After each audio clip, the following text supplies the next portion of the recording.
અમદાવાદની કલેક્ટર કચેરીમાં આગની ઘટના સામે આવી છે। બીજા માળે અચાનક આગ લાગતા અફરાતફરી મચી ગઈ છે। પ્રાંત અધિકારીની ઓફિસની બાજુમાં આવેલા રૂમમાં આ આગની ઘટના નડિયાદ ફાયર બ્રિગેડે આગ પર કાબુ મેળવ્યો છે। રૂમમાં રાખવામાં આવેલા કાગળો સહિતના સામાનને નુકસાન પહોંચ્યું છે।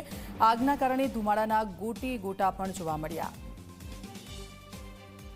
9:10 વાગ્યાની આસપાસ નડિયાદ ફાયર કંટ્રોલ રૂમને મેસેજ મળેલ કે નડિયાદ દબાણ રોડ પર આવેલ કલેક્ટર કચેરીમાં કંઈક ધુમાડા જેવું દેખાય છે, જેથી તાત્કાલિક અમો 2 વોટર બાઉચર તેમજ રેસ્ક્યુ ટેન્ડર લઈ અને તમામ ફાયર બ્રિગેડની ટીમ સાથે અહીંયા આવી અને સ્થળ પર જોતા ધુમાડો ખૂબ જ હતો, જેથી બારી બારણા દૂર કરી અને કંઈક કાગળ સળગેલા હતા એને પાણીનો મારો મારી બુજાવી દીધેલ।